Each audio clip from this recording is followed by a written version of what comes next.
24-এর 21-এ 26-এর বার্তা। তৃণমূলের আজকের শহীদ দিবসের মূল সুর বলুন বা সারমর্ম বলুন এটাই। একদিকে লোকসভা নির্বাচন থেকে শুরু করে বিধানসভা উপনির্বাচনে তৃণমূলের ব্যাপক সাফল্যের জন্য যখন রাজ্যবাসীকে কৃতজ্ঞতা জানাচ্ছেন তৃণমূল দলের নেত্রী, পাশাপাশি দলের উদ্দেশ্যেও ছিল সাবধান বাণী। ঔদ্ধত্য, দুর্নীতি, লোভ থেকে শুরু করে আত্মতুষ্টি নিয়ে জনপ্রতিনিধি থেকে শুরু করে দলীয় কর্মীদের প্রতি ছিল হুঁশিয়ারি। একই সঙ্গে এজেন্সির অতি সক্রিয়তা নিয়ে প্রশ্ন তুলেছেন অভিষেক বন্দ্যোপাধ্যায়ও, প্রশ্ন তুলেছেন এজেন্সির দ্বিচারিতা নিয়েও। দুর্নীতি আর তৃণমূল তো সমার্থক, এ তো ভূতের মুখে রাম নাম, পাল্টা আক্রমণ শানিয়েছে বিরোধীরা। এই নিয়ে আমাদের আলোচনা চলবে, কিন্তু এই পর্বে শুরুতে দেখাবো আমাদের আলোচনার বিষয়। বিত্তবান নয়, বিবেকবান চাই, যত জিতবো তত নরম হব। দুর্নীতি, ঔদ্ধত্য নিয়ে সতর্ক বার্তা মমতা বন্দ্যোপাধ্যায়ের। প্রশ্ন এখানে উঠছে যে একের পর এক যখন দুর্নীতির প্রশ্ন উঠতে শুরু করেছে, বিরোধীরা আক্রমণ শানাতে শুরু করেছে, সেই অভিযোগকে মান্যতা দিয়েই কি এই সাবধানবাণী, সতর্কতাবাণী দলনেত্রীর মুখে শোনা যাচ্ছে? অভিযোগ এলেই ব্যবস্থা, জনপ্রতিনিধিদের হুঁশিয়ারি দিচ্ছেন তৃণমূল নেত্রী। একেবারে স্পষ্ট, যারা জনপ্রতিনিধি, সেটা পঞ্চায়েত হতে পারে, পুরসভা হতে পারে, বিধানসভা হতে পারে বা সাংসদ হতে পারেন, প্রত্যেক স্তরে কিন্তু এই সতর্কবার্তা শোনা গেল একেবারে তৃণমূলের দলনেত্রী থেকে শুরু করে অভিষেক বন্দ্যোপাধ্যায়ের মুখে।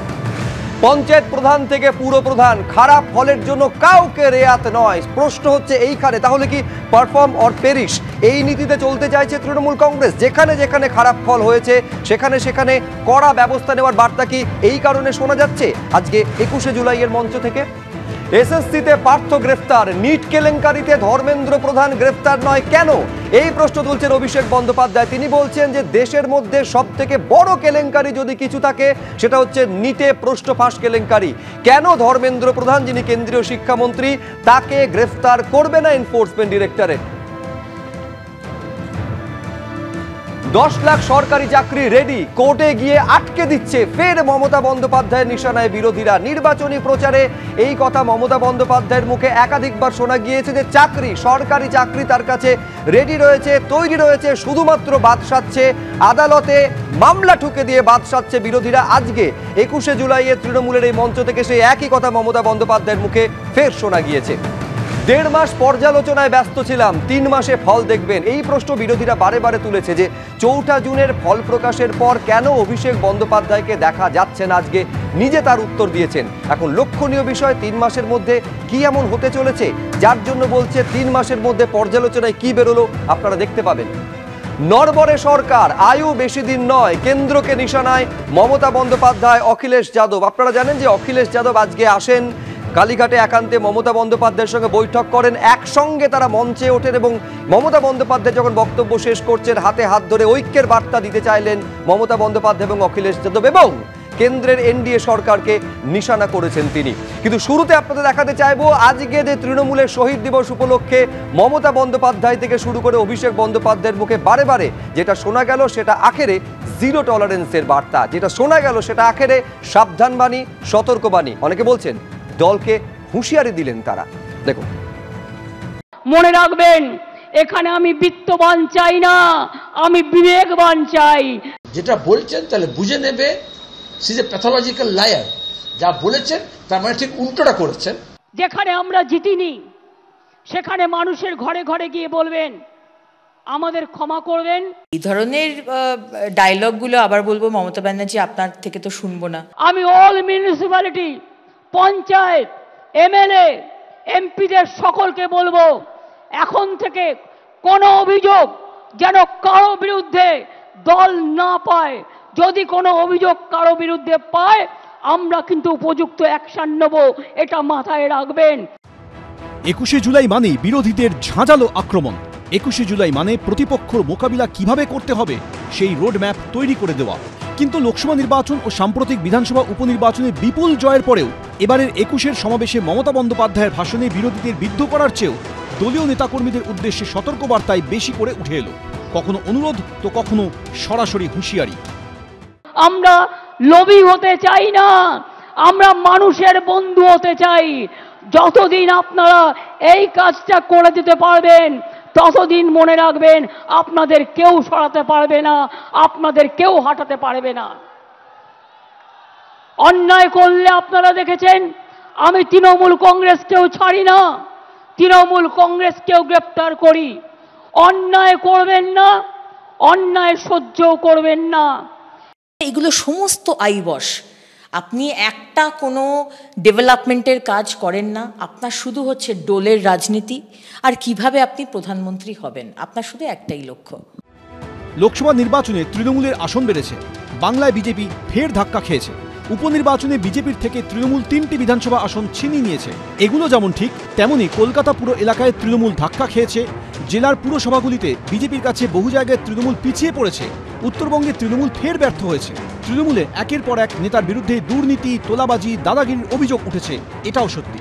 এই পরিস্থিতিতে ভিক্টোরিয়া হাউসের সামনে 21শে জুলাইয়ের সমাবেশ থেকে কার্যত শুদ্ধকরণের বার্তায় বারংবার উঠে এলো মমতা বন্দ্যোপাধ্যায়, অভিষেক বন্দ্যোপাধ্যায়ের গলায়।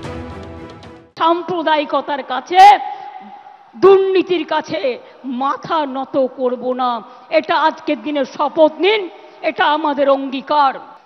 কি বৃষ্টি গায়ে লাগলো? এত একবার চান করে নেব, ধুয়ে যাবে, কিন্তু নোংরা যদি গায়ে লাগে, মনে লাগে, সেটা কিন্তু ধোয়া যায় না। তাই কেউ যাতে আপনাদের লোভী বানাতে না পারে। আমি ভাত রুটি খেয়ে থাকবো, কিন্তু আমি অন্যায়ের সাথে আপোষ করব না। তো যারা বিবেকবান হবে তারা 21শে জুলাই মঞ্চে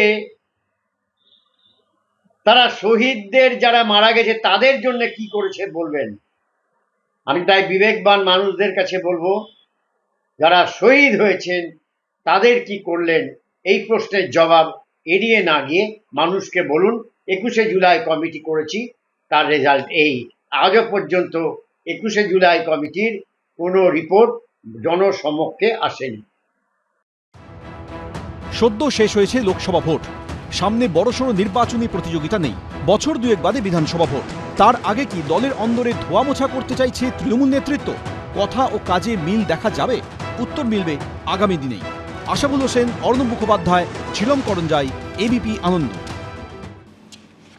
দেখুন, 42টার মধ্যে 29টা লোকসভা আসনে জয়, 6টা বিধানসভা উপনির্বাচনে জয়। আপনারা জানেন যে লোকসভা নির্বাচনের সময় 2টো বিধানসভায় উপনির্বাচন হয়েছিল এবং তারপরে আরও 4টে, ফলে 6টা বিধানসভা উপনির্বাচনে জয়। আমি এইখানে প্রদীপ্ত মুখোপাধ্যায়ের কাছে এই কারণে আসতে চাইবো যে তারপরেও আজকে বলতে হচ্ছে প্রদীপ্তদা যে বিত্তবান নয় বিবেকবান চায়। দর্শকেরা জানেন যে এর আগে যখন নবান্ন সভাঘরে পুরো বৈঠক হয়েছিল, সেখানে মমতা বন্দ্যোপাধ্যায় বার্তা দিয়েছিলেন যে টাকা তোলার মাস্টার চায় না, তোলাবাজ চায় না, জনসেবক চায়। আমি বলছি এইখানে অনেকে প্রশ্ন তুলছেন যে তার মানে জয়ের উদযাপনের থেকে এখনো পর্যন্ত অনেক বেশি অস্বস্তির, অনেক বেশি কষ্টের যেটা, সেটা হচ্ছে দুর্নীতির কাঁটাটা। সেই জন্য বারে বারে এই বার্তাটা একেবারে কখনো নবান্ন থেকে, কখনো 21শে জুলাইয়ের মঞ্চ থেকে স্বয়ং দলনেত্রীকে দিতে হচ্ছে। আসলে এটাই বোধহয় পার্টি উইথ ডিফারেন্স, এটাই বোধহয় আমাদের একটা আদর্শ, যেটা আমরা ছোটবেলায় স্পাইডারম্যান দেখেছিলাম না, বা এখনো অনেকে দেখেন, with the big power come big responsibility. আমরা সেই রেসপন্সিভনেসটা থেকে এই রেসপন্সিবিলিটিটাকে দেখাচ্ছি। তোমার এই চ্যানেলে বারংবার বলে গেছি যে আমরা উত্তর দিই, আমরা দায়বদ্ধতার সঙ্গে কাজ করি, এবং একই সঙ্গে গত কয়েক দিনের যদি চর্চা তোমরা দেখো, বারংবার আমরা এখান থেকে তোমার সঙ্গে আলোচনায় বলে গিয়েছি যে তৃণমূলের মুখপাত্র হিসেবে দায়বদ্ধতার সঙ্গে বলছি, যদি কোনো কেউ দুর্নীতির সঙ্গে যুক্ত থাকে, অন্যায়ের সঙ্গে যুক্ত থাকে, সময়ের সঙ্গে সঙ্গে সে কিন্তু রেয়াতটা পাবে না, কোনোভাবে পাবে না। এবং সেটা আমরা করে দেখিয়েছি, বারংবার করে দেখিয়েছি। শম্ভুরাত কাউ থেকে শুরু করো, এই গোস্বামী রিসেন্ট যে তোমাদের ওই জমি নিয়ে কি সমস্যা হয়েছিল তাকে সরিয়ে দেওয়া, আমরা তো করেছি এবং আমরা সেটা দায়বদ্ধতার সঙ্গে করেছি। তোমরা দেখিয়েছো যে জমি নিয়ে সমস্যা হচ্ছে রামকৃষ্ণ মিশনের সঙ্গে, আমরা সেই তাকে সমস্যার যারা যুক্ত ছিল তাদের বিরুদ্ধে ব্যবস্থা যেমন নিয়েছি, রামকৃষ্ণ মিশনকে বার্তা স্তরে থাকছে, আলটিমেটলি নিচু স্তর পর্যন্ত পার্কুলেটেড হচ্ছে কি? আমি এই কারণে বলছি যে এই তালিকাটা, মানে আমি বলছি দুর্নীতি থেকে শুরু করে অন্যায় কাজের সঙ্গে যুক্ত, সেটা আড়িয়াদহের জয়ন্ত সিং হোক বা সোনারপুরের এই সাদ্দাম হোক, এই তালিকাটা কিন্তু ক্রমশ বাড়ছে। আমি উল্টো দিকে এইখানে কেয়া ঘোষের কাছে এই কারণে আসতে যাবে, আমি বলছি উল্টো দিক থেকে কেয়াদি যদি দেখা যায়, সেটা তো হচ্ছে মুখ্যমন্ত্রী হিসেবে কার্যত রাজধর্ম পালন করছেন মমতা বন্দ্যোপাধ্যায়, যেখানে তিনি বলছেন যে অন্যায় করলে আমি তৃণমূল কংগ্রেসকেও ছাড়ি না, বারে বারে বার্তা দিচ্ছেন। অ্যাপ্রিশিয়েট করবেন কি? দেখুন, আজকে আমরা দলীয় মঞ্চ না সরকারি মঞ্চ থেকে দলীয় সম্ভাষণ, নাকি দলীয় মঞ্চ থেকে সরকারি সম্ভাষণ, এটা একটু গুলিয়ে গেছিল। জিরো টলারেন্স, বিত্তবান বিবেকবান, অনেক কথা শুনলাম। মমতা বন্দ্যোপাধ্যায়ের পেছন দিকে যারা দাঁড়িয়েছিলেন তাদের মধ্যে কতজন বিত্তবান রয়েছেন উনি নিজে বলতে পারবেন। ওনার নিজের ভাই, উনি যখন জাতীয় সঙ্গীত গাইছেন তার পেছনে তার ভাই ছিলেন, তার স্ত্রীর যে সম্পত্তি 5 কোটি টাকা, তিনি নাকি সমাজ সেবা করে তার 5 কোটি টাকার সম্পত্তি। এত বিত্তবান দলের, আর আরেকজন তার ভাইপো যিনি রয়েছেন দলের সাধারণ সম্পাদক, তার বিত্ত কত? তার যে এত বিত্ত তিনি নাকি হিসেবে দিতে পারছেন না, এত সময় লেগে গেছে, অ্যাকাউন্টেন্ট লেগে গেছে। দলের মধ্যে নিজের পরিবারের মধ্যে এত বিত্তবান, আর উনি বলছেন আমার বিত্তবান চাই না, বিবেকবান চাই। বিবেকটাই তো নেই। বিবেক যদি থাকতো, জিরো টলারেন্সের কথা বলা হচ্ছে। অঙ্কিতা অধিকারী, যার কিনা চাকরি গেছিল, মনে আছে তো, পরেশ অধিকারী এদের মন্ত্রী ছিলেন, তার মেয়েকে আবার দলের মধ্যে জেলাতে একটা সাংগঠনিক পদ দেওয়া হলো, তাকে তার উপহার স্বরূপ দেওয়া হয়েছে। এরপরে মমতা ব্যানার্জি বলছেন বিত্তের কথা, বিবেকের কথা।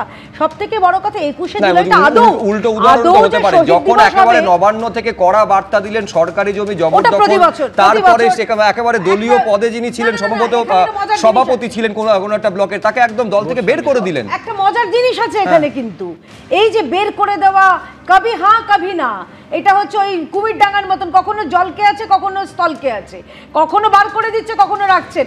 এই যে আগে যে ভাঙড়ের যিনি নেতা ছিলেন, হাওড়ার সেই নেতা আমাকে বলতে বলেছে, হাওড়ার সেই নেতার কথা তোমার নিশ্চয়ই মনে আছে, তাকে তোমরা সরিয়ে দিয়েছিলে, হাওড়ার যুব নেতাকে, কিন্তু তুমি কামিনী কাঞ্চনকে সরাতে পারোনি, তোমরা শুভেন্দু অধিকারীকে সরাতে পারোনি। দলের নতুন তো, তুমি এত পুরনো দিদি, দেখো তুমি কিন্তু দলের বিরুদ্ধে কথা বলো না, কিন্তু শুভেন্দু অধিকারী এত বাজে কথা বললো, তোমরা কিন্তু সেটা নিয়ে কোনো করতে পারো না। আমরা করে আমি এখানে দেবাশিস সরকারের কাছে এই কারণে আসতে চাইছি। দেবাশিস, আমি যদি বামেদের প্রশ্নটা সামনে আনি, সেটা হচ্ছে এই শুদ্ধকরণের একটা প্রসেস কিন্তু বামেদের সময়ও চলেছিল, সিপিএম এর সময়ও চলেছিল, ঠিক সেই সময় যখন সিপিএম এর ধারাবাহিক পরাজয় ঘটছে, অনেকে বলেন যে রক্তক্ষরণ যখন হচ্ছিল। এখানে উল্টো ছবিটা হচ্ছে, পরপর ভোটে তৃণমূল কংগ্রেস জিতছে, তারপরেও শুদ্ধকরণ কিন্তু লাগাতার চালাচ্ছে। এইভাবে কিন্তু প্রদীপ্ত মুখোপাধ্যায়রা গোটা বিষয়টাকে সামনে আনতে পারে। মানে একটা জয় কখনো শুদ্ধকরণের সেই প্রক্রিয়ায় তৃণমূল কংগ্রেসকে আটকে রাখতে পারেনি, সেটা কিন্তু চলছে কন্টিনিউয়াস। না, এই কথাটা তো প্রদীপ্ত বলছে, এবং তৃণমূল কংগ্রেস দল তার নেত্রী মঞ্চে দাঁড়িয়ে একই কথা বলছে। কিন্তু যেটা কয়েকটা সাধারণ জিনিস, একদম প্রথম জিনিস মনে রাখতে হবে যে আজকের যে বিশেষ দিনটা, এই দিনটায় সেই সময় মনীশ গুপ্ত দায়িত্বে ছিলেন হোম সেক্রেটারি, যিনি পরিবর্তন পরবর্তী পর্যায়ে কী দায়িত্ব পালন করেছেন, কোন দলের জনপ্রতিনিধি হয়েছেন, এটা আমাদের সবার জানা। 21শে জুলাইকে কেন্দ্র করে একটা কমিশন তৈরি হয়েছে, এবং কমিশনের যে প্রথম কথা হচ্ছে মনীশ জৈনের যে হলফনামা ছিল সেখানে কি বক্তব্য ছিল, দ্বিতীয় কথা হচ্ছে যে কমিশন তৈরি ছিল সেই কমিশনে কি বক্তব্য ছিল, এই বিষয়গুলো কিন্তু এই মঞ্চ থেকে আরও বেশি সাধারণ নাগরিক হিসেবে প্রত্যাশা করি। দিনটাকে প্রথম কথা। দ্বিতীয় কথা যেটা মনে রাখতে হবে যে আজকে কিন্তু 2011 সালে পরিবর্তনের পর প্রথম একটা দিন নয় যেদিন দাঁড়িয়ে আগামী দিনে তৃণমূল কংগ্রেসের নেতৃত্বে সরকার কিভাবে চলবে সেটা ঘোষণা হচ্ছে। ইতিমধ্যে পশ্চিমবঙ্গের সাধারণ মানুষ 11 পরিবর্তনের পর থেকে এটা ঠিক যে পঞ্চায়েত থেকে লোকসভা পর্যন্ত মানুষের সমর্থন পাওয়া যাচ্ছে, তার বিচার বিশ্লেষণ সম্পূর্ণ আলাদা। আর এটাও ঠিক যে পরিবর্তন পরবর্তী পর্যায়ে এই সময়কালে যে সমস্ত বিষয়গুলো নিয়ে আজকে বার্তা দেওয়া হচ্ছে, শুধুমাত্র আমি কটা একদম তথ্যের কথা বলছি, পঞ্চায়েত থেকে লোকসভা পর্যন্ত যারা এই দলের জনপ্রতিনিধি হিসেবে এই দীর্ঘ সময়কালে কাজ করেছেন, তারা তাদের নমিনেশন পেপারে যে সম্পদের পরিমাণ দেখিয়েছেন এবং পরপর বছরগুলোতে নমিনেশন পেপারে সম্পদের পরিমাণে পরিবর্তনটা কি হয়েছে এবং সেই পরিবর্তনটা তারা কীরকমভাবে সাবস্ক্রাইব করছে, সাবস্ট্যান্সিয়েট করছে। 1, 2, আমার তো এটা কাজ নয়, কিন্তু আমি বলছি এটা কিন্তু সরকারি তথ্য, নমিনেশন পেপার। দ্বিতীয় কথা যেটা হচ্ছে যে এইখানে দাঁড়িয়ে যেরকমভাবে ভালোভাবে চলবার কথা বলা হচ্ছে, খুব আমরা শুনে কিন্তু একটা আশ্বস্ত হচ্ছি। পাশাপাশি অনেক নিন্দুকেরা প্রশ্ন তুলছেন যে 11 পরিবর্তনের পর তো এই রাজ্যের মানুষ প্রত্যক্ষ করেছে নির্বাচন মানে সে নির্বাচনের চেহারাটা কি হয়, ভোটার কার্ডের মান্যতাটা কোথায় গিয়ে দাঁড়িয়েছে। একদম গোড়ার কথা, 21শে জুলাইয়ের কথা, ভোটার কার্ডের মান্যতা কোথায় গিয়ে দাঁড়িয়ে, কেন দৈনন্দিন এই সময়কালে দাঁড়িয়ে এত দুর্নীতি নিয়ে আমরা সর্বস্তরের দুর্নীতি নিয়ে আলোচনা করতে পারি। কিন্তু একটা খুব ইন্টারেস্টিং বিষয় বিশ্বনাথ চক্রবর্তীর কাছে এইখানে আসবো। সে বিশ্বনাথ, আপনি যদি দেখেন যে কোনো নির্বাচনের সময় একটা যখন পরাজয় ঘটে, একটা রাজনৈতিক দলের বিভিন্ন খামতির দিকগুলো অত্যন্ত নগ্নভাবে রূঢ়ভাবে সেগুলোকে সামনে নিয়ে আসে, যা নিঃসন্দেহে সেই রাজনৈতিক দলের কাছে অস্বস্তির বিষয়। কিন্তু আমি বলছি দলের মধ্যে কোথায় কোথায় খামতি এবং কোথায় কোথায় কড়া হাতে সেগুলোর বিরুদ্ধে ব্যবস্থা নিতে হবে। একটা জয়ের পর, ধারাবাহিক জয়ের পর সেইগুলো নিয়ে পর্যালোচনা, এইটাকে কিভাবে আপনি বিশ্বনাথ চক্রবর্তী দেখছেন? না দেখো, মানে নির্বাচনী জায়গা থেকে যদি দেখি তাহলে আমি বলবো মানে তৃণমূল কংগ্রেস নির্বাচন সর্বস্ব রাজনৈতিক দল এবং নির্বাচনের জয় এত ব্যাপক জয়ের আগামী 2 বছরে তো 26-এর আগে কোনো বড় নির্বাচন নেই, কেন ভোট কমে গেছে না, কিন্তু আমি বলছি যে মানে তার প্রস্তুতিটা, মানে তুমি লক্ষ্য করেছো যে শহরাঞ্চলে কেন তৃণমূল কংগ্রেস পিছিয়ে আছে? শহরাঞ্চলের জন্য বার্তা দেওয়ার জন্য নবান্নতে দাঁড়িয়ে মমতা বন্দ্যোপাধ্যায় একের পর এক কর্মসূচি ঘোষণা করেছেন, তার মধ্যে হকার উচ্ছেদ মতন উদ্যোগ ছিল। ফলে তুমি জানো যে তৃণমূল কংগ্রেস শুরু করে নির্বাচন দিয়ে, শেষ করে নির্বাচন দিয়ে। আজকের বক্তৃতা, বিভিন্ন মানে নেতার বক্তৃতা যদি শোনো, মমতা বন্দ্যোপাধ্যায় থেকে শুরু করে অভিষেক বন্দ্যোপাধ্যায়, তাহলে কার্যত তুমি দেখবে যে দল পরিচালনার প্রশ্নে সাথে সরাসরি নির্বাচন কিভাবে সাফল্য পাওয়া যাবে সেটাকে যুক্ত করে কিন্তু তারা বক্তব্য রেখেছে। ফলে এই দিক থেকে তোমার সাথে 100% একমত যে এত বড় জয়ের পরেও কিন্তু পুনরায় আরেকটা জয়ের রাস্তা তৈরি করবার জন্য বার্তা দিচ্ছেন, মানুষের মধ্যে গুড ফিলিং তৈরি করছেন, এটা একটা দিক। কিন্তু আরেকটা দিক আছে, সেটা দেখো, মমতা বন্দ্যোপাধ্যায় ধারাবাহিকভাবে এই বার্তাগুলো দিচ্ছেন। এই নয় যে আজকে 21শে জুলাইয়ের জনসভাতে তিনি দিয়েছেন, এর আগে অতীতে বারবার দিয়েছেন। অভিষেক বন্দ্যোপাধ্যায় 2021-এর নির্বাচনের পরে দিয়েছেন। প্রশ্নটা হচ্ছে যে এই ধারাবাহিক বার্তাগুলো শেষ পর্যন্ত কার্যকারী হয় কি, এটা একটা দিক। কার্যকারী কতটুকু করছো, মানে মানে মানে এটাকে প্লেইং টু গ্যালারি দেখবো নাকি বাস্তবে রূপায়িত হবে সেটা দেখবো। এবং এখানে দুটো প্রশ্ন, একটা হলো যে একদিকে যেমন দুর্নীতি মুক্তির কথা বলছি, মানে বার্তা দিচ্ছি কর্মী সমর্থক বা জনপ্রতিনিধিদের, পঞ্চায়েতের, একই সাথে আবার এই প্রশ্নটাও রাখছি যে কারো চাকরি যাবে না। মানে একই সাথে আমি মানে যেটা এসএসসি পর্যন্ত 8,000 মানে দুর্নীতির মাধ্যমে ঢুকেছে, এটা এসএসসি বলে দিচ্ছে। তারপরে মমতা বন্দ্যোপাধ্যায় আজকে সবাই দাঁড়িয়ে বলছেন একজনও শিক্ষকের চাকরি যাবে না। দুর্নীতির মধ্যে ঢুকার পরেও যেভাবে দুর্নীতিগ্রস্ত শিক্ষকদের রক্ষা করবার জন্য তিনি বার্তা দিলেন আজকেও, সেটা কিন্তু আমি বলছি উনার কিন্তু দ্বিচারিতা বা বহুচারিতার অবস্থান।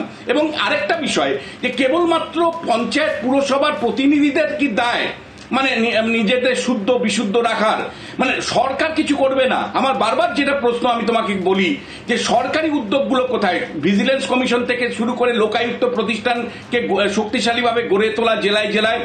একই সাথে তোমাকে বলবো যে জনগণের পার্টিসিপেশন, অর্থাৎ পঞ্চায়েত পুরসভাতে ওয়ার্ড কমিটি, পুরসভায় ওয়ার্ড কমিটি, পঞ্চায়েতে গ্রাম সভা, গ্রাম সংসদে মানুষের অংশগ্রহণ, অর্থাৎ মানে সরকারি তরফ থেকে, অর্থাৎ সাপ্লাই লাইনের থেকে মমতা বন্দ্যোপাধ্যায় কি দুর্নীতি দমনের জন্য একটা সদিচ্ছার কথা বলতে পেরেছেন? শুধুমাত্র কর্মী সমর্থকদের দায়, তাদের থেকে জানি সংবাদ না আসে দুর্নীতির, এ কথা বলা কি যথেষ্ট? নিঃসন্দেহে বা বিশ্বনাথ চক্রবর্তী দ্বিচারিতার কথা বলছেন। দুর্নীতির যখন জিরো টলারেন্সের কথা বলেন, সেই দুর্নীতির প্রশ্নে যাদের চাকরি যাচ্ছে তাদের পাশে কিভাবে দাঁড়াচ্ছেন, এইটা হচ্ছে প্রশ্ন। আমি বিবেকবান চাই, বিত্তবান চাই না। আপনার বাঁয়ের ডাইনে যারা বসে আছে তারা অত্যন্ত বিবেকবান, আজকে যা বলেন কালকে উল্টো কথা বলেন। কি বৃষ্টি গায়ে লাগলো, এত একবার চান করে নেব ধুয়ে যাবে, কিন্তু নোংরা যদি গায়ে লাগে, মনে লাগে, সেটা কিন্তু ধোয়া যায় না। স্কুলে নিয়োগ দুর্নীতি, পুরসভায় নিয়োগ দুর্নীতি, 100 দিনের কাজে দুর্নীতি, আবাস যোজনায় দুর্নীতি সহ বিভিন্ন দুর্নীতির অভিযোগে লোকসভা ভোটের প্রচারে তৃণমূলকে বিদ্ধ করেছে বিরোধীরা। আর লোকসভা ভোটে বিপুল সাফল্য পাওয়ার পর এবার দুর্নীতি ইস্যুতে মুখ খুললেন মমতা বন্দ্যোপাধ্যায়, দিলেন জিরো টলারেন্সের বার্তা। দুর্নীতির কাছে মাথা নত করব না, এটা আজকের দিনে শপথ নিন, এটা আমাদের অঙ্গীকার। তাই কেউ যাতে আপনাদের লোভী বানাতে না পারে। আমি ভাত রুটি খেয়ে থাকবো, কিন্তু আমি অন্যায়ের সাথে আপোষ করব না। এখন থেকে মনে রাখবেন, আমাদের এটা শপথ নেবার দিন আজকে, দুর্নীতির সাথে আপোষ নয়। এটুকুই বলবো যে ভূতের মুখে রাম নাম। যদি ওনার অভিযোগ পেলে উনি সত্যিই ব্যবস্থা নেবেন বলে থাকেন, কতগুলো অভিযোগ লাগবে বলবেন এক একজন এমএলএদের, কত টাকার সম্পত্তি হয়েছে 2011 সাল অনওয়ার্ডস, নিজেরাই তো চেক করে নিতে পারেন। সম্পত্তির বিবরণী দিতে বলুন না এক একজন নেতাকে। যারা এইভাবে রাজনীতি করেন, যারা শুধুই রাজনীতি করেন, তাদের ইনকামের সোর্সটা কি সেটা বলতে বলুন, প্রকাশ করতে বলুন, তাহলে তো ধরা পড়ে যাবে। বলতে পারবেন না, ব্যবস্থাও নিতে পারবেন না, কারণ তাহলে পার্টিটা উঠে যাবে।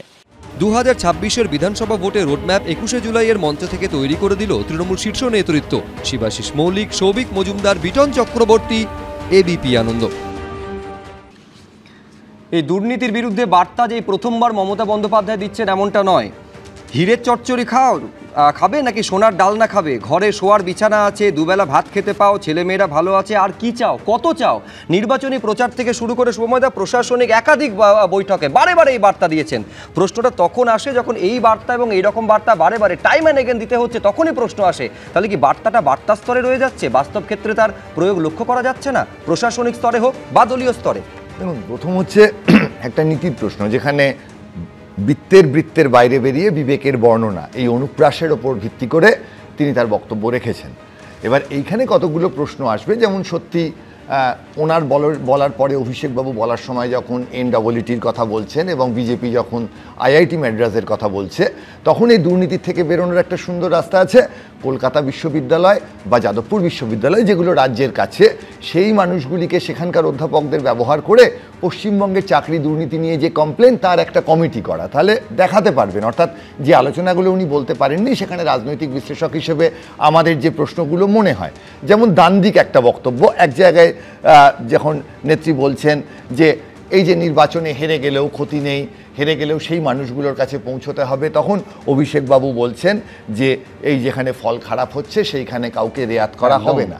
অর্থাৎ এই যে রাজনীতিতে কিন্তু সব সময় আমরা কত তাড়াতাড়ি দল বদল করি। যেমন একজন রাজনৈতিক বিশ্লেষক প্রতি মুহূর্তে দল বদল করেন, এই মুহূর্তে তৃণমূলের পক্ষে বলছেন, পরের মুহূর্তে বিজেপির পক্ষে। তৃণমূল বা বিজেপির নেতারা আরেকটু বড় পিরিয়ডে দল বদল করেন, অর্থাৎ কিছুদিন পর বিজেপির থেকে একজন তৃণমূলে গেলেন, কিছুদিন পর একজন বিজেপির থেকে তৃণমূল থেকে বিজেপিতে, এটা সময়টা বেশি থাকে। কিন্তু একই মঞ্চ থেকে বক্তব্যের মধ্যে যখন বলা হচ্ছে এবং বক্তব্যগুলো যখন দান্দিক হয়ে যাচ্ছে, সেই জায়গাতেই মুশকিল। একই রকমভাবে প্রশ্ন উঠবে বাংলাদেশের প্রসঙ্গ যখন উঠছে, উঠে কিছুটা এগিয়ে গিয়ে আবার থেমে যাচ্ছেন, গোটা বক্তব্যটা পরিষ্কারভাবে বলা যাচ্ছে না। অর্থাৎ একটা বক্তব্যের মধ্যে সত্যি 21শে জুলাই কেন গুরুত্বপূর্ণ?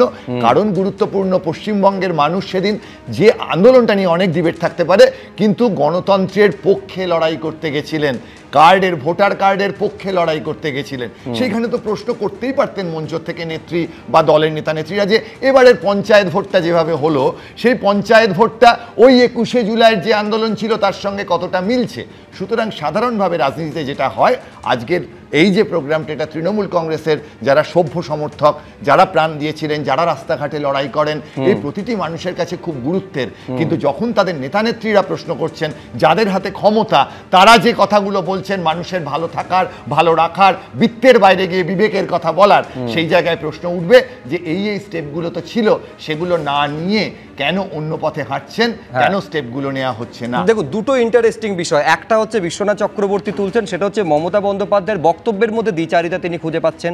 আচ্ছা, শুভময় মৈত্র বলছেন যে পরাজয়ের ক্ষেত্রে মমতা বন্দ্যোপাধ্যায় বলছেন বাড়ি গিয়ে ক্ষমা চাইতে হবে, আর অভিষেক বন্দ্যোপাধ্যায় বলছেন যেখানে যেখানে খারাপ ফল সেখানে কড়া ব্যবস্থা নেওয়া হবে। দলের অবস্থানটা কি? নিট কেলেঙ্কারিতে প্রশ্নপত্র ফাঁস হওয়ার কারণে ইডি কেন ধর্মেন্দ্র প্রধানের বাড়িতে রেড করে তাকে অ্যারেস্ট করবে না? কেন এই রাজনৈতিক পক্ষপাত, দুষ্ট আচরণ, কেন এই দ্বিচারিতা? একদিকে আপনাদের মন্ত্রী, প্রাক্তন শিক্ষামন্ত্রী, আপনাদের দলের যে সেকেন্ড ইন কমান্ড পার্থ চট্টোপাধ্যায়ের, তার বান্ধবীর বাড়ি থেকে 51-50 কোটি টাকা পাওয়া গেল। আজকে ধর্মেন্দ্র প্রধানজি, আজকে ভারত সরকারের শিক্ষামন্ত্রী, আজকে তার ইনিশিয়েটিভে এই নিট যে দুর্নীতি হয়েছে, এখানে যাতে CBI তদন্ত হয়, তার নির্দেশ দিয়েছেন ধর্মেন্দ্র প্রধানজি। আপনি কার সাথে কার তুলনা করছেন? 21শে জুলাইয়ে শহীদ স্মরণে ইতিহাসের কথা মনে করাতে গিয়ে শহীদ দিবসের মঞ্চে বারবার উঠে এলো সেই ইতিহাসের কথা।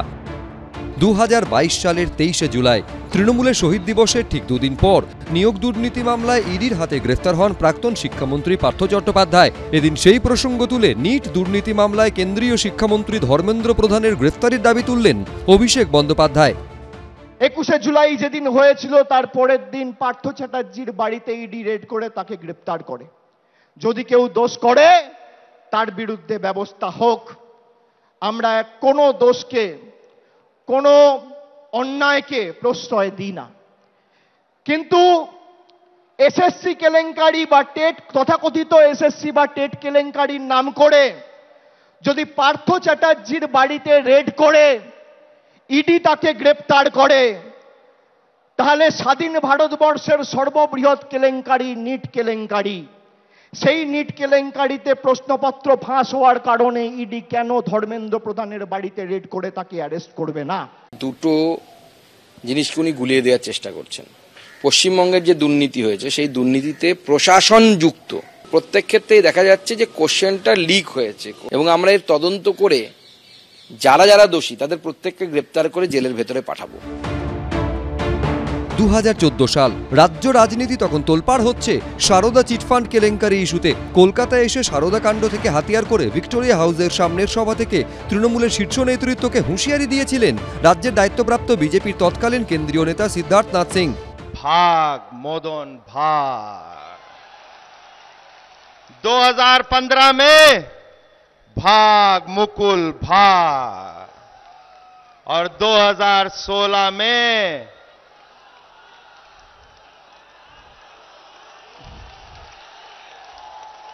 भाग ममता भाग। 21শে জুলাইয়ের মঞ্চ থেকে এদিন সেই প্রসঙ্গ টেনে বিজেপিকে নিশানা করেন অভিষেক বন্দ্যোপাধ্যায়। বিজেপি এই ধর্মতলায় 2015 সালে সিদ্ধার্থনাথ সিং, অমিত শাহ মিটিং করে বলেছিল ভাগ মমতা ভাগ, ভাগ তৃণমূল ভাগ। আজকে বিজেপি নামক রাজনৈতিক দলটাকে বাংলার প্রত্যেকটা প্রান্ত থেকে বাংলার মানুষ প্রত্যাখ্যান করে ভাগিয়ে ঝেঁটিয়ে বিদায় করে ভারতবর্ষে প্রধানমন্ত্রী নরেন্দ্র মোদীকে উচিত শিক্ষা দিয়েছে। 21শে জুলাইয়ের মঞ্চে ইতিহাসের কথা তুলে ধরে ভবিষ্যতের দিক নির্দেশ করল তৃণমূলের শীর্ষ নেতৃত্ব। দীপক ঘোষ, আবির দত্ত, হিন্দোল দে, এবিপি আনন্দ। অর্থাৎ দ্বিচারিতার তিনটি অভিযোগ, একটা দলনেত্রীর একেবারে বক্তব্যের মধ্যে, একটা দলের অবস্থান নিয়ে এবং আর একটা হচ্ছে পুরো কেন্দ্রে বিজেপির বিরুদ্ধে দ্বিচারিতার অভিযোগ তুলছেন অভিষেক বন্দ্যোপাধ্যায়। কোনটার উত্তর আগে দেবে? হ্যাঁ, সমান্তরালভাবে দেওয়ার চেষ্টা করছি। এখন প্রথম কথা হচ্ছে এর মধ্যে আরেকটা যোগ করে দিই, কারণ রেল লাইন তো প্যারালাল চলে, তবে তো রেল গাড়িটা চলে। কখনো তো রেল লাইন একের সঙ্গে অপরটা মিলে যায় না, তাহলে রেল গাড়িই চলবে না, রেল গাড়িটা চলা খুব জরুরি। এখন মুশকিল হচ্ছে এই যে নিট বাতিল হলো না আর নেট বাতিল হলো, দ্বিচারিতা এটাও নয় কি? এটা চতুর্থভাবে দেখার চেষ্টা করো। আসলে বিশ্বনাথ স্যার যেটা বললেন দ্বিচারিতার প্রসঙ্গে, আমার যেটা মনে হয় যখন সরকারের তরফ থেকে 400 জন ওই ভূমি সংস্কারের যে যারা দায়িত্বে আছে তাদেরকে পাল্টে দেওয়া হয় বা তাদেরকে বিশেষ তদন্তের অধীনে আনা হয়, বা সিআইডির মাধ্যমে মুর্শিদাবাদে যখন বিশেষ একটা তদন্ত হয় এবং চাকরি চলে যায় হেডমাস্টারের, সেটা বোধহয় একটা তথ্য তালাশের জায়গা থাকবে, সেটা স্যার উল্লেখ করলে ভালো লাগতো। আবার একই সঙ্গে যখন আমরা দলের তরফ থেকে কোনো ব্যবস্থা নিই না বলে অভিযোগ হয়, তখন বলে সরকার কেন করবে, কেন দল করবে না, দলের তরফ থেকে কি নেওয়া হয়েছে? বেসিক প্রশ্ন আমি বলছি, বেসিক প্রশ্ন হচ্ছে যে দুর্নীতির বিরুদ্ধে জিরো টলারেন্সের বার্তা তুমি দিচ্ছ, সেই দুর্নীতির প্রশ্নে আদালত যখন কারোর চাকরি বাতিল করছে তখন তুমি বলছো যে কারোর চাকরি যাবে না, সেই দুর্নীতির সঙ্গে তাহলে জিরো টলারেন্সের জায়গায় এটা আপোষ করার প্রশ্ন হচ্ছে কিনা? প্যানেলে বলে দিয়েছিলাম যে বোথ ওয়ে ট্যারিফ, আমি দুর্নীতি করেছি আমার শাস্তি যেমন হবে, তুমি যদি আমার তরফ থেকে দুর্নীতির সঙ্গে যুক্ত হও তোমার শাস্তি কেন হলো না, কেন আমার শাস্তি আগে হয়ে গেল, এটা প্রথম দিন থেকে বলে এসেছি। ফলে কোর্ট যেটা বলছে সেটা হায়ার কোর্ট আছে, আইন বশত করছে। আমরা কি আইনের বাইরে গিয়ে কিছু করেছি নাকি? আইনের বাইরে তো কিছু করিনি, আইন মেনে করেছি। Point number 1। Point number 2, দান্দিকতা।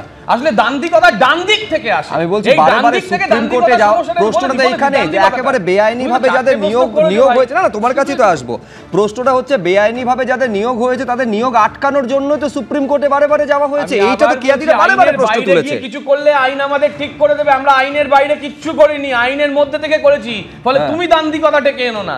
দান্দিকতা sir যেমন ডান দিক থেকে ঢোকার চেষ্টা করছেন, আমি একটু বাঁ দিক থেকে যাই। দান্দিকতার মধ্যে এটা দেখতে হবে যে একদিকে প্রশাসনের ভূমিকা, যেখানে কাউন্সিলর ব্যক্তিগতভাবে দেয় কিন্তু নেতারাও থাকে, ফলে শুধুমাত্র একটা গ্রুপ, একটা লোকাল একটা নেতার মাধ্যমে চলে না, বহু নেতার সমন্বয়। যে নেতা অন্যায় করেছে তার বিরুদ্ধে ব্যবস্থা হবে, বাকি নেতারা গিয়ে ক্ষমা চেয়ে বলবে ভুল হয়েছে। এই কথাটা দান্দিকতা যারা খুঁজছে তারা আসলে দলের প্রশ্নটা সেখানে নয়। আমি কেয়া ঘোষের কাছে আসবো, সেটা হচ্ছে যখন একটা কলকাতা হাইকোর্টের কোনো মহামান্য বিচারপতি রায় দিচ্ছেন তখন শুধুমাত্র সুপ্রিম কোর্টে যাওয়া আইনের পেরিফেরির মধ্যে থেকে তাকে চ্যালেঞ্জ করা প্রশ্নটা নয়, প্রশ্নটা হচ্ছে বিচার ব্যবস্থার একটা অংশকে যখন তোমরা নিশানা করছো, আক্রমণ করছো, সেইখানে প্রশ্ন। হ্যাঁ, কেয়া ঘোষ, বিষয়টা হচ্ছে যিনি এত লেকচার দিচ্ছেন তার বিরুদ্ধে একাধিক দুর্নীতির অভিযোগ রয়েছে। তিনি বারে সুপ্রিম কোর্ট থেকে তিনি সুরক্ষা কবচ নিয়ে এসে নিজে গ্রেপ্তারি এড়াচ্ছেন, তিনি জেরা এড়িয়েছেন বারে। উনি এত বড় কথা বলছেন নীতি নৈতিকতার কথা, উনি এত কথা বলছেন দুর্নীতির কথা, নীতির কথা। আসল বিষয়টা হচ্ছে, যদি এই প্রদীপ্ত যেটা বললেন যে যারা দুর্নীতি করেছে তাদেরকে বাদ দিতে হবে, তাহলে ঠক বাজতে গা উজাড় হয়ে যাবে, পুরো তৃণমূল ফাঁকা হয়ে যাবে। এক, আর দ্বিতীয় কথা হচ্ছে, খুব ইন্টারেস্টিংলি এই মমতা বন্দ্যোপাধ্যায় বলছেন, উনি বলছেন আমরা আইনের মধ্যে থেকে করেছি। মাননীয় আদালতের অবজারভেশন কি? আপনারা একজন ব্যক্তিগত মানুষকে বাঁচানোর জন্য আপনাদের এই যে স্বতঃস্ফূর্ত এত অতি সক্রিয়তা কিসের জন্য? অর্থাৎ দুর্নীতি যারা করে, মানুষের জমি যারা লুট করে, মহিলাদের পিঠে বানাতে যারা জোর করে, তাদের পাশে তৃণমূল কংগ্রেস। হাজার শতাংশ ভুল কথা, বরঞ্চ জলাই হচ্ছে ওই ভদ্রলোক। না, ওই একটা কথা বললে আমি বলবো, ওই একটা কথা বললে আমি বলবো। আমি চিৎকার করছি না, আমি চিৎকার করছি না, একদম চিৎকার করছি না। এই কথা বললে আমি দুজনকে থামালাম, শুভময় মৈত্র, বেশ, আমি কেয়া ঘোষ, প্রদীপ্ত মুখোপাধ্যায় দুজনকে থামাচ্ছি, প্লিজ। শুভময় মৈত্র, যেটা অভিষেক বললেন, মানে এরকম বোকা বোকা তথ্য এবং তথ্য একজন এরকম অভিষেক বন্দ্যোপাধ্যায়ের মতন মানুষের দিতে পারেন যার বেসিক নলেজ নেই। সিবিআই নির্দেশ কেন্দ্রীয় সরকার দিয়েছে, এদের মতন যারা চোর, যারা এই চাকরি জুড়ে তাদেরকে বেশ বেশ, আমি প্লিজ দুজনকে থামালাম। শুভময় মৈত্র, প্লিজ কেয়াদি এইবার থামালাম। শুভময় দা, হ্যাঁ প্লিজ কেয়াদি আর না বাকিদের বলতে দিন এবার। না না না প্লিজ, আর না। শুভময় মৈত্র, প্লিজ কেয়াদি প্লিজ, আবার পরে আসবো, প্লিজ। আমি দেবাশিস দাস আসবো। শুভময় মৈত্র, আমি কেয়া ঘোষকে থামালাম। শুভময় মৈত্র, শুভময় দা। প্রদীপ্ত অত্যন্ত যুক্তি দিয়ে কথা বলেন, এবং আজকে তো সত্যি আমরা শুনেছি তৃণমূলের মঞ্চ থেকে যে তৃণমূল কংগ্রেস মানুষের সেবার প্ল্যাটফর্ম, ফলে সেখান থেকে রেল লাইন বেরোবে, এই প্ল্যাটফর্ম থেকে তো রেল লাইন বেরোবে এবং সেখানে দুটি লাইন থাকবে, তার মধ্যে দান্দিকতা থাকবে। সেই জায়গায় দাঁড়িয়ে যে প্রশ্নটা বারবার উঠছে, সত্যি তো 10 লক্ষ মানুষের চাকরির কথা ওই মঞ্চ থেকে আরেকবার মনে করিয়ে দেওয়া হয়েছে, এবং সেটা আটকে আছে কেন? সিপিআইএম এর জন্য। তো সিপিআইএম, বিজেপিও আছে, তা বিজেপি আর সিপিআইএম এর জন্য 10 লক্ষ মানুষের চাকরি টাকরি আটকে গেছে। তা সেই জায়গায় দাঁড়িয়ে সত্যিই তো একটা ব্যবস্থা আজকে মঞ্চ থেকে যে আহ্বানটা করেন, আমাদের ভীষণভাবে মানুষের চাকরির দরকার, এবং আমি মনে করি 2026 অবধি অত্যন্ত দায়িত্ব নিয়ে তৃণমূল কংগ্রেস সরকার চালাবে, কিন্তু 10 লক্ষ মানুষের চাকরি দিয়ে দেবো এটা তো বলে দিলেই হয় না। এই চাকরি দেওয়ার একটা নিয়ম নীতি আছে, সেই চাকরি তো প্রাইভেটলি কেউ চাকরি দিচ্ছেন এমন নয়, যেটা প্রাইভেট স্কুল আছে, স্কুলে একটা দিদিমণি বা মাস্টারমশাইকে আনলাম, সেই চাকরি একটা নিয়মের মাধ্যমে হতে হবে। এবারে নিয়মের মাধ্যমে হওয়ার জন্যে যে ব্যবস্থাগুলো নেওয়ার কথা, সেই ব্যবস্থাগুলো নেওয়ার ক্ষেত্রে নিশ্চয়ই আবার সেই দান্দিকতা, সেই দুটো রেল লাইন তৈরি হচ্ছে, যে লাইনগুলো মিলছে না বলে চাকরি নেওয়া যাচ্ছে না, এবং বিজেপি বা সিপিএম বা কিছু উকিল তারা কেস টেস করে দিচ্ছেন, এবং তারপর তৃণমূল কংগ্রেস রাজ্যের পয়সায় কংগ্রেসের বড় বড় উকিলকে দিয়ে সেইখানে সুপ্রিম কোর্টে কেস করে। এর বাইরে বেরিয়ে, এই পথটার বাইরে বেরিয়ে অন্য কোনো রেল লাইন, সে মেন লাইনে যেতে পারলাম না, কর্ড লাইনে গেলাম, কর্ড লাইনে গিয়ে কি 10 লক্ষ মানুষের সরকারি ব্যবস্থার মাধ্যমে এই পশ্চিমবঙ্গে চাকরি দেওয়া যাবে? এই প্রশ্ন না, প্রশ্ন হচ্ছে শুধুমাত্র শিক্ষায় নিয়োগের দুর্নীতি নয়, একাধিক দুর্নীতির অভিযোগ যার তদন্ত সিবিআই বা ইডি করছে। কিন্তু লক্ষণীয় বিষয়, আমি দেবাশিস সরকারের কাছে আসবো। 2016 থেকে এসএসসিতে এখনো পর্যন্ত নিয়োগ কার্যত বন্ধ রয়েছে। আমার প্রশ্ন হচ্ছে, সবটা কি সিপিএম, বিজেপি বা কংগ্রেসের করা মামলার জেরে, নাকি গোটা প্রসেসটার মধ্যে কোথাও দুর্নীতি রয়েছে বলে বারে বারে কোর্টে গিয়ে সেটা আটকে যাচ্ছে? এইটা কিন্তু একটা তর্কের বিষয়। হ্যাঁ দেবাশিস দা। দুটো মাত্র কথা। প্রথম কথা হচ্ছে, আমি পরে কেয়ার কাছ থেকে শুনবো, কে এখন কথা বলবে না, সেটা হচ্ছে যে একটা দশক ধরে একদম ওর সাথে বহু জায়গায় একমত যে বারে বারে বিভিন্ন ক্ষেত্রে দুর্নীতির বিষয় এসছে, এবং হাইকোর্ট, সুপ্রিম কোর্ট বহু ক্ষেত্রে তাদের নির্দেশে সিবিআই ইডি তদন্ত হচ্ছে। আমরা বিভিন্ন সময় আমাদের রাজ্যের নির্বাচনে কেন্দ্রীয় নেতৃত্বকে বিজেপি দলের এসে বলতে দেখা গিয়েছে নির্বাচনের পরই, না আমরা কোনো রকম পলিটিক্যাল জায়গা থেকে কোনো রাজনৈতিক দলকে আক্রমণ চাই না, কিন্তু এই কেন্দ্রীয় সংস্থাগুলো 1 দশক পার হয়ে যাওয়ার পর যখন অসহায়ভাবে শুধু তদন্ত প্রক্রিয়া চালায়, তখন যদি কোথাও আদৌ কোট আনকোট দুর্নীতি হয়ে থাকে, সেই অবস্থানে দাঁড়িয়ে কিন্তু স্পর্ধার বাইরে গিয়ে কথা বলার শক্তিও জোগানো হয়। আমি কখনো এ কথা বলছি না যে এটা কোনো কেন্দ্রীয় স্তরের, উচ্চ স্তরের পলিটিক্যাল গটআপ, কিন্তু আমি যেটা জানতে চাইছি, এই অসহায়তা কেন্দ্রীয় সংস্থাগুলোর কেন? 1, 2, এবার শুভ্রজিৎ তুমি যে প্রশ্নটা করলে, দেখো আজকে মঞ্চ থেকে কিন্তু একটা কথা বলা হয়েছে যে 10 লক্ষ শূন্য পদে নিয়োগ হবে। না না, সরকারি চাকরি রেডি আছে 10 লক্ষ। না না, 10 লক্ষ, সংখ্যাটা 10 লক্ষ। রাজ্য সরকারি কর্মচারীদের ক্ষেত্রে মোট পদের সংখ্যা, শূন্য পদের সংখ্যা 6 লক্ষের কাছাকাছি। একটা সরকারি কমিটি তৈরি হয়েছে, তার নাম হচ্ছে rationalisation and optimum utilisation of human resources. মাথায় চিফ সেক্রেটারি, বিভিন্ন দপ্তরের সচিবদের নিয়ে হয়েছে, কমিটি হয়েছে। এক খবরের কাগজ সূত্রে জানা গেল, ওসব তো আমার মতন লোক জানতে পারবে না, 24টা মিটিং হয়ে গেছে। প্রশ্ন একটা প্রশ্ন, এই 10 লক্ষর কাছাকাছি শূন্য পদ বিভিন্ন ক্ষেত্রে 1 দশক ধরে তৈরি হয়েছে, বাস্তবতাটা তাহলে মেনে নেওয়া হচ্ছে। তাহলে মেনে নেওয়া হচ্ছে যে একদিনে তো কখনোই শূন্য পদ তৈরি হয় না। তার মানে পরিবর্তন পরবর্তী পর্যায়ে 1 দশক ধরে সময়কালে তৃণমূল কংগ্রেসের শাসনকালে এই রাজ্যে শূন্য পদ সরকারি ঘোষণার মাধ্যমে তৈরি হয়েছে এবং তার পরিমাণ এত লক্ষ। 1, 2, এই সময়কালে এই শূন্য পদের নিয়োগ যখনই হতে গেছে, যে কোনো স্কেলে হতে গেছে, প্রাথমিক স্কুল থেকে শুরু করে যে কোনো জায়গায়, সাথে সাথে কিন্তু সেই নিয়োগকে কেন্দ্র করে দুর্নীতির অভিযোগ এসছে, তদন্ত হয়েছে। আর লাস্ট একটা শুধু কথা বলি, প্রদীপ্তকে আমি অসম্ভব ভালোবাসি, খুব ভালো ভদ্র ছেলে, এরা রাজনীতি করুক। প্রশ্নটা হচ্ছে এই যে ফিকটিশিয়াস সুপারনিউমেরিয়া পদ, এই 26,000-এর কাছাকাছি পদ সরকারের টাকা খরচ করে ঘোষণা করে বলা হচ্ছে যে এই নিয়োগটা বৈধ নয়, কিন্তু তারপরও সেটা সুপ্রিম কোর্টে গিয়ে কন্টেস্ট করা হচ্ছে। গত লোকসভা ইলেকশনে এবং বাই ইলেকশনে মানুষ যেভাবে এত এজেন্সির চমকানি, ধমকানি, এত নেতাকে গ্রেপ্তার, এত অত্যাচার করা সত্ত্বেও ইলেকশন কমিশনের একতরফা দৃষ্টিভঙ্গি থাকা সত্ত্বেও যেভাবে আমরা 3টে পার্টির সাথে লড়াই করে জিতে এসেছি, বিজেপি, কংগ্রেস এবং সিপিএম, আমি স্যালুট জানাই বাংলার মানুষকে, যারা আপনারা আমাদের সমর্থন দিয়েছেন। যারা দেননি, আগামী দিন তাদের কাছেও সমর্থন আশা করব। আর এইবার দেখাবো এই এজেন্সির ভূমিকা নিয়ে অভিষেক বন্দ্যোপাধ্যায় কিভাবে বিরোধী, মূলত বিজেপিকে নিশানা করেছেন। দেখুন, বিজেপির নেতারা সভা সমিতি করে বিভিন্ন জায়গায় বলেছিল যে তৃণমূল কংগ্রেসের নেতাদের টাইট দেব। এদের কি করে টাইট দিতে হয় আমরা জানি। তারা ভুলে গেছিল ইডি আর সিবিআই এর হাতে যে স্ক্রুড্রাইভারটা আছে, তার থেকে মানুষের হাতে স্ক্রুড্রাইভার আর হাতুড়ির দম আর শক্তি অনেক বেশি। আজকে সারা ভারতবর্ষ জুড়ে যারা বলেছিল আব কি বার 400 পার, 240-এ থেমে গেছে। যারা বাংলায় বলেছিল ইসবার 200 পার, 70-এ তাদের অশ্বমেধের ঘোড়া বাংলার মানুষ আর তৃণমূল কংগ্রেসের সৈনিকেরা আটকে দিয়েছে।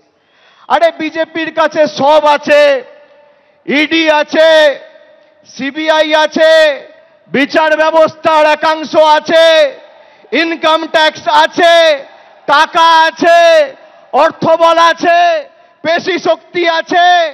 তৃণমূলের কাছে জনতা জনার্দন আছে আর লক্ষ লক্ষ তৃণমূল কর্মী আছে।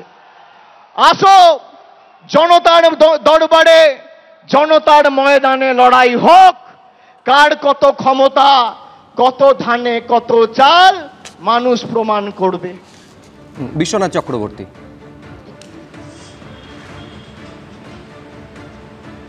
দেখো, মানে 3টে বিষয় আমি এখানে বলতে চাইছি। একটা হলো যে এটা ঠিক যে সিবিআই ইডি কে ব্যবহার করে আদতেও কিন্তু মানে তদন্তগুলো সাফল্য পায়নি। উল্টে যেটা হয়েছে, সিবিআই ইডি তদন্তকে কেন্দ্র করে কিন্তু তীব্র কেন্দ্র বিরোধী, বিজেপি বিরোধী যে রাজনৈতিক অবস্থান তৃণমূল কংগ্রেস নিয়েছিল, তার কিন্তু ফল তারা পেয়েছে নির্বাচনে। ফলে এইটাকে হাতিয়ার আবারও করতে চাইছে তারা, অর্থাৎ কেন্দ্র বিরোধী জিগির তোলার প্রশ্নে সিবিআই ইডির ভূমিকাকে যদি সামনে রাখি, তাহলে মানে অনেক সহজ হয় কেন্দ্র বিরোধিতা করবার প্রশ্ন। এবং কেন্দ্র বিরোধিতা যে তৃণমূলের ভোট বাক্সে মানে ইতিবাচক রেজাল্ট দিচ্ছে সেটা তো দেখতে পাচ্ছি। কিন্তু এখানে আমার আপত্তির জায়গা একটা, সেটা হলো যে এটা অভিষেক বন্দ্যোপাধ্যায় ধারাবাহিকভাবে বিচার ব্যবস্থাকে আক্রমণ করছেন আজও কিন্তু একাংশ বলে। আসলে যারা এই পার্থ চট্টোপাধ্যায়কে জেলে পাঠিয়েছে, যে বিচারপতিরা দুর্নীতির বিরুদ্ধে মানে রায় দিয়েছে তাদের দিকে, বা রাজশেখর মান্তা থেকে শুরু করে একের পর এক বিচারপতি যারা সরাসরি রাজ্য সরকারের দুর্নীতি বা রাজ্য সরকারের অপকর্মের বিরুদ্ধে রায় দিয়েছে, অভিষেক বন্দ্যোপাধ্যায় সরাসরি বিচার ব্যবস্থা বিরুদ্ধে বিষাদগার বারবার করেন, আজও করেছেন। একটা লফুল মানুষ, একটা দায়িত্বশীল নেতার কাছে কিন্তু বারবার বিচার ব্যবস্থাকে আক্রমণ করা কখনোই শোভন হতে পারে না। তার মানে দিনের শেষে যেটা অভিষেক বন্দ্যোপাধ্যায় বলবার চেষ্টা করছেন দলের মধ্যেও বা দলের বাইরেও, সেটা হলো যে ভাই পেশি শক্তির একটা ইয়ে আছে, এবং শেষ পর্যন্ত কর্পোরেট ঢঙে নির্বাচনটাকে করতে হবে। যার হলে নির্বাচন, এক একটা নির্বাচন এক এক রকম ভাবে মানুষ ভোট দেয়। তারপরেও তিনি বলছেন যে যেখানে লিড পাইনি সেখানে তৃণমূল কংগ্রেসের যে নেতা দায়িত্বপ্রাপ্ত আছে তিনি চেয়ারম্যান হতে পারেন, কাউন্সিলর হতে পারেন, মানে পঞ্চায়েত সদস্য হতে পারেন, তাদের বিরুদ্ধে ব্যবস্থা নিব। এটা তো কর্পোরেটরা বলে, টার্গেট সেট করে দেয়। কর্পোরেট কালচারে মানে ব্যবসায়ীরা টার্গেট সেট করে দেয় এজেন্টদেরকে, এবং এই এজেন্টরা যদি সেই টার্গেট পূরণ করতে না পারে তাদের ছুড়ে ফেলে দেওয়া হয়। রাজনীতি যদি কেবলমাত্র টার্গেট ওরিয়েন্টেড হয় তাহলে প্রত্যেকেই জিততে চাইবে, তার মানে নির্বাচনে হিংসা হবে, তার মানে যে কোনো মূল্যে আমাকে জিততে হবে। জয়টাই শেষ কথা, যেন তেন প্রকারে পুলিশ প্রশাসন মোস্তান আমার কাছে আছে, ফলে এই যে একেবারে তার মানে কি, তার মানে হিংসাটা চূড়ান্ত আকার নিবে। মানে প্রত্যেকে চাইবে যে আমার এলাকায় আমাকে জিততেই হবে, যদি টিকে থাকতে হয়, না হলে প্যারিশ হয়ে যাব আমি, না হলে আমাকে দল থেকে বের করে দিবে, পদ থেকে সরিয়ে দিবে। তাহলে যে কোনো মূল্যে জিততে গিয়ে যে হিংসাটাকে আমার প্রয়োগ করতে হবে, তারই বহিঃপ্রকাশ তুমি দেখলে বাগদা, তারই বহিঃপ্রকাশ তুমি দেখলে রায়গঞ্জে, তারই বহিঃপ্রকাশ তুমি রানাঘাটের উপনির্বাচন দেখলে, যে কার্যত লুট হয়ে গেল ভোট। তার মানে যেটা বিশ্বনাথ চক্রবর্তী বলছেন, আমি আসবো যে হয় তুমি পারফর্ম করো কিংবা তুমি একেবারে চিত্র থেকে তুমি চলে যাও, যার জন্য লোকসভা নির্বাচন থেকে শুরু করে বিধানসভা উপনির্বাচনে কেয়া ঘোষেরা বারে বারে অভিযোগ করে ভোট লুট থেকে শুরু করে অবাধ হিংসার ছবি আমাদের দেখতে হয়েছে। আমি এইখানে একবার দর্শকদের আমি আসবো, আমি তোমার কাছে নিঃসন্দেহে প্রদীপ্তদা আসবো, কিন্তু আমি এইখানে দর্শকদের দেখাতে চাইবো যে অভিযোগ অভিষেক বন্দ্যোপাধ্যায় তুলছেন যে ইডি বা সিবিআইকে ব্যবহার করে। দর্শকেরা জানেন যে সুকান্ত মজুমদার এই কয়েকদিন আগে সম্ভবত দলীয় কোনো বৈঠক ছিল, সেখানে বলছেন যে যদি কেউ মনে করেন যে ইডি এবং সিবিআইকে বেশি করে কাজে লাগিয়ে ভোটে জেতা যাবে তাহলে ভুল ভাবছেন। আজকে দিলীপ ঘোষ, প্রাক্তন রাজ্য সভাপতি বিজেপির, তিনি বলছেন যে আমরা সংগঠন জানি, আন্দোলন জানি, কিন্তু ভোট কি করে করাতে হয় সেটা জানি না। কি বলছেন দিলীপ ঘোষ এবং তারপর সুকান্ত মজুমদার কি বলছেন, পরপর আমি দুটো বক্তব্য রাখবো, তারপর এই নিয়ে আমি আলোচনায় ফিরে আসছি। গতবারে আমাদের লড়াইয়ের ফলেতে ৭৭ আমরা পৌঁছেছিলাম, আশা করেছিলাম ১০০ বেশি সিট পাবো, সরকার হয়ে যাবে না, সাধারণ মানুষ বলছিল, পুলিশ কর্মচারী ধরে নিয়েছিল আমরা জিতবো, কিন্তু হয়নি। তার মানে কোথাও আমাদের ফাঁক আছে, আমাদের অভিজ্ঞতা কম আছে, আমরা সংগঠন জানি, আন্দোলন জানি, কিন্তু ভোট করাতে জানি না। ভোট কি করে করাতে হয় সেটা জানতে হবে, শিখতে হবে। প্রত্যেক নির্বাচন থেকে অভিজ্ঞতা সঞ্চয় করে আগামী নির্বাচনে যাতে ভালো করে যায় তার চেষ্টা করতে। তাহলে পার্টিতে এসে গেছি, একটা পদ পেয়ে গেছি, এই আসছি যাচ্ছি খাচ্ছি, দেখেছে যাই ঘুরে আসি।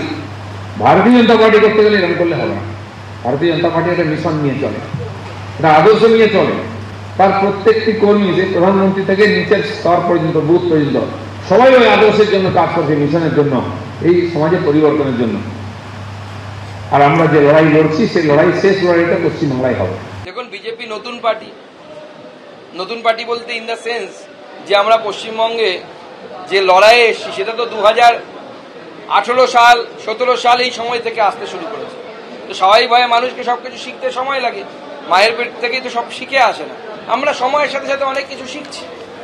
আমি যদি ধারাবাহিকভাবে পরপর বিষয়গুলো রাখি, বিজেপির এই লোকসভা নির্বাচনে ভরাডুবিটা হলো কেন? 1 নম্বর কারণ ছিল প্রার্থী বাছাই ঠিক মতন হয়নি, 2 নম্বর কারণ ছিল কেন্দ্র অদল বদল করে দেওয়া হয়েছে, 3 নম্বর কারণ, এগুলো সব কিন্তু একেবারে বিজেপির অন্দর থেকে আসা তথ্য, সাংগঠনিক দুর্বলতা। আজকে দিলীপ ঘোষ বলছেন ভোট কিভাবে করাতে হয় জানি না। একটা যে বিজেপি নিজেকে দেশে বিশ্বের সব থেকে বড় পলিটিক্যাল পার্টি বলে দাবি করে, তারা যদি বলে, তাদের রাজ্যের উইং যদি বলে, প্রাক্তন রাজ্য সভাপতি, ভোট কি করে করাতে হয় জানি না, এখানে প্রশ্ন যে তাহলে 30টার বেশি আসন এ রাজ্যে তারা পাবে কিভাবে? তারা দাবি করছিল, বা আজকে অগ্নিমিত্রা পাল বলছেন যে 2026-এ সরকার তারা গঠন করবেন, কিসের ভিত্তিতে?